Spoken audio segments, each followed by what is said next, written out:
And so then you make another demand. All you're doing is adding to their not knowing how to respond, because I can't think fast enough of how to do it, and or know what it is you want. Um, and you're only compounding the problem. Yeah. And then as professionals, we feel like we're failing, right? We're Mhm. trying to help you learn this skill because maybe it's a required skill in school, or maybe it is a functional skill that we're working on. But there's all these, it's a domino effect. There's all these components to it of, is it motivating to you? Or do you at least know why we're trying to teach you this skill? If those things aren't explained or understood, that is going to add to the stress of, why are you teaching this to me? Or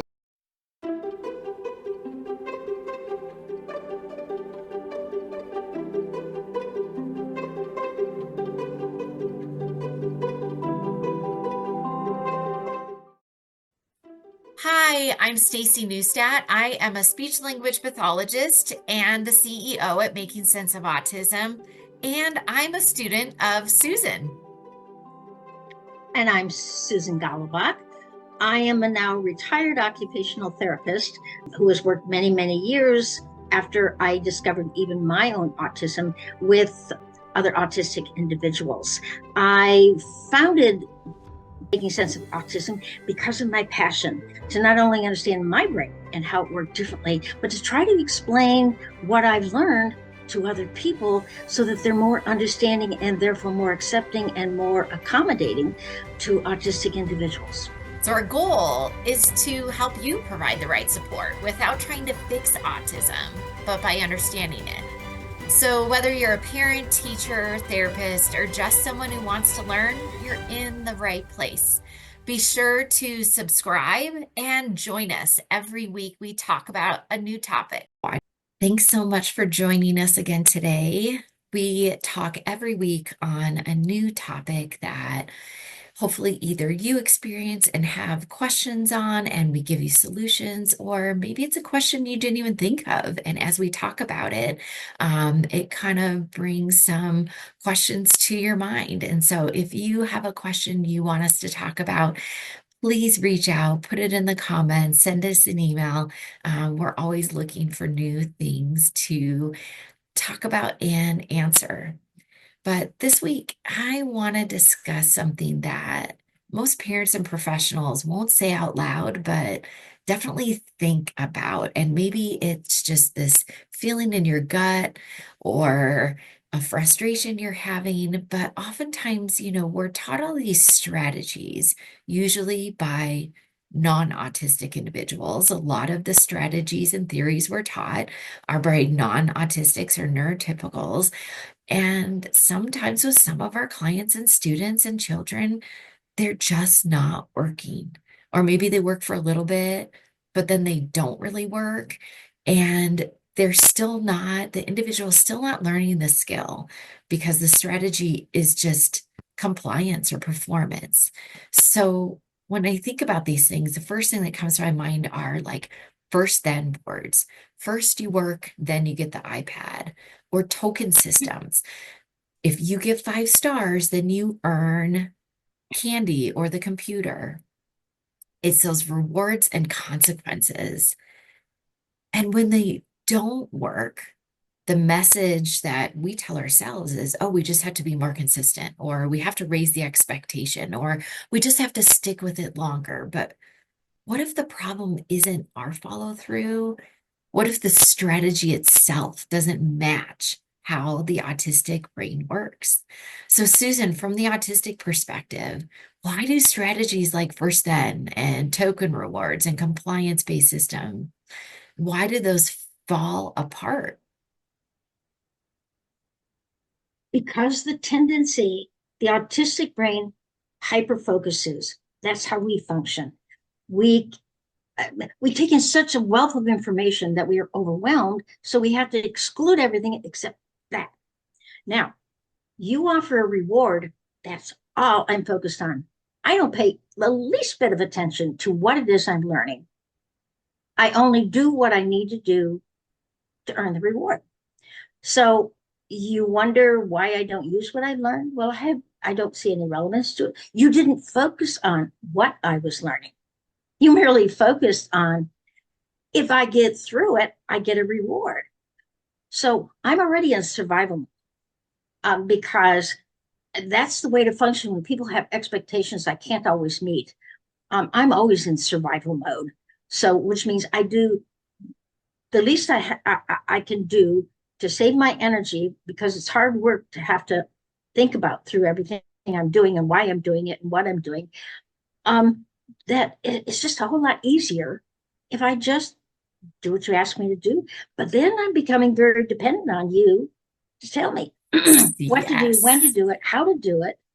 Um, and when you don't, well, then I don't even think to do it. And the other thing is the autistic brain doesn't pick things up intuitively. That's that area of the brain right here that notices things, figures out things. Um, we're so busy filtering out so that we can focus on what we need to pay attention to that we're missing a lot of information that other people just, they pick it up. It's called street smarts. They just notice and they pick it up, they figure it out. But autistics don't. So if it's not pointed out to us, we're not paying attention to it. That makes And so much that's sense. And yeah, so you're focused more on the reward, which we know then they're not going to be learning the skill that you're trying to teach them. And even more importantly, do they want to learn that skill, which we've discovered oftentimes we're picking skills that the individual either isn't even motivated to learn or they're not ready to learn. now there is a place for reward, in that if you focus on the skill, why we're learning this skill, what relevance it has to you, how you can use it when you introduce, hey, are you interested in learning this? Make it motivating to want to learn the skill. And the focus is on learning the skill. Now, autistics, their brains have to work far harder because our ability to make connections within the brain is inconsistent. So it doesn't come easily and automatically. Now, what you want to reward is the effort we put into learning a skill, because we have to work so much harder. And yes, that's when you say, wow, you really worked hard on that. You did great. What you deserve a reward for your effort. That's what you're rewarding, not their performance, but the effort they put into it. Absolutely.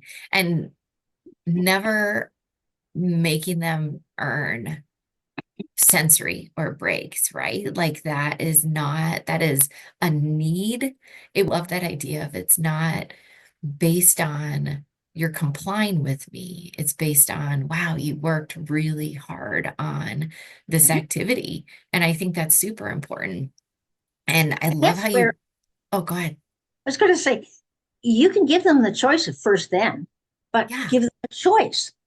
What do you need to do first? Before we do this, do you need a break first? Or should we do the hard thing and then do the easy thing? Yes, that is so important. And I talk about that when I use schedules too, is first, then in schedules, oftentimes we think of them again as compliance, like you're going to do these things because that's what I put on there. When I use first, then, or I use visual schedules, it is a mutual agreement. Like you said, like, oh, do you need a break first? And then we'll do this. Or we're going to do this activity and then, your choice and my choice, or my choice and your choice. It's a shared agreement. And that's how my visual schedules work too. Like, are you picking first today or am I? And sometimes we take turns with that. And then and choosing, you choose, I choose you. So it's a shared mutual agreement, not a compliance type thing. And that teaches that give and take relationship, which we talk a lot about as well. Absolutely. So what happens internally when a strategy adds that pressure to perform instead of clarity? What what might we see with an autistic individual in those moments?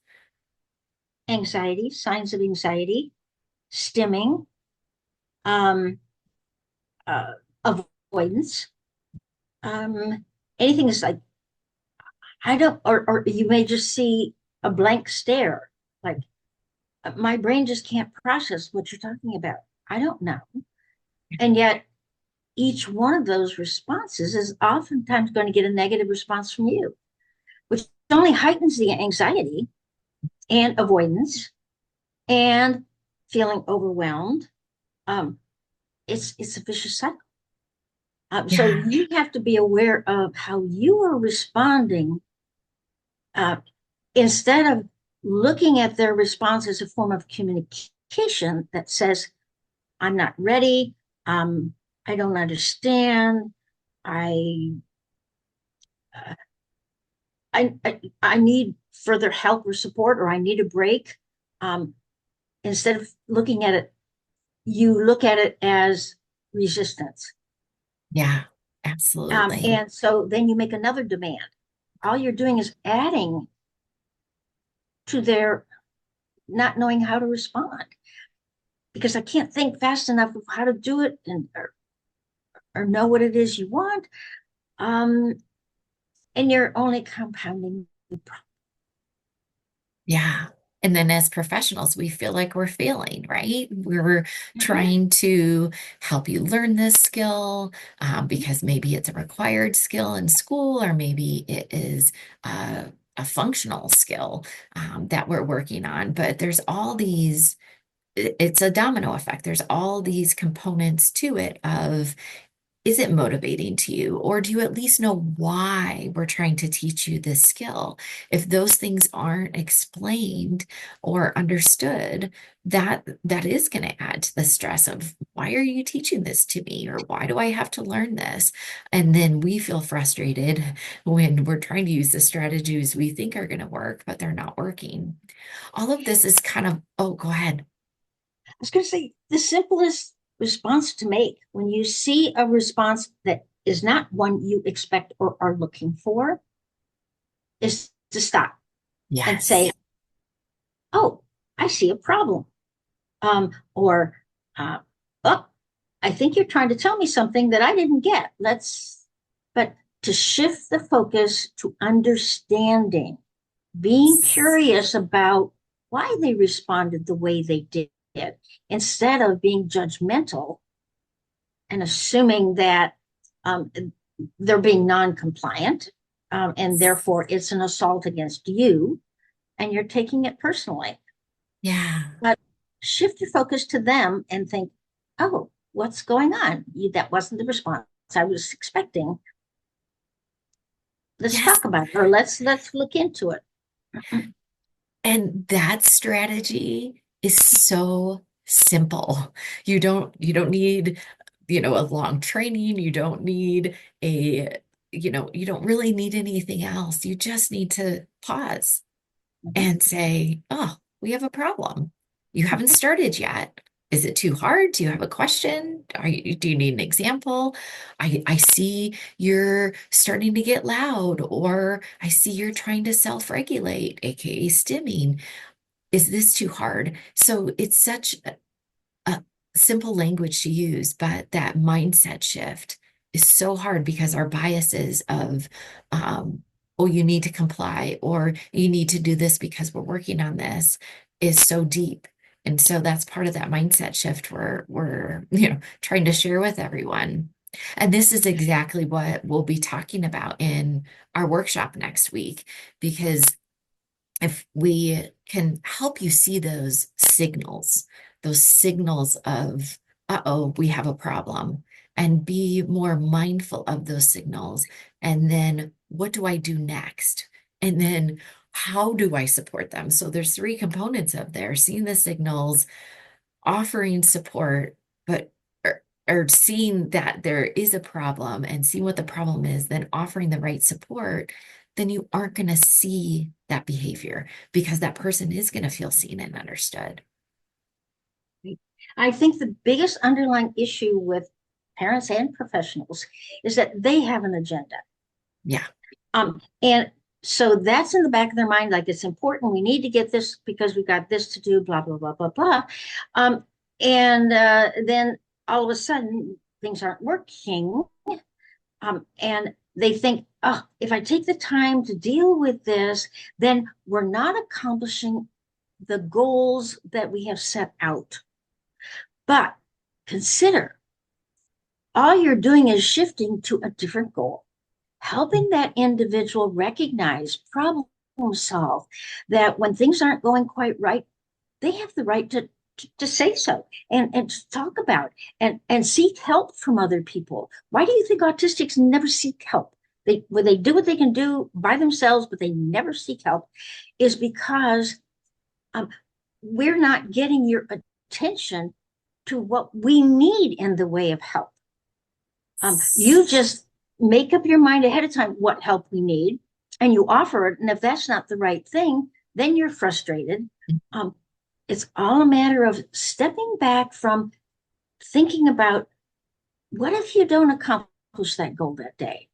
You may accomplish a much more important goal of, of actually reaching that child, um, helping them to better understand themselves, helping them to better understand you, strengthening the social relationship that you have with them, the soft skills.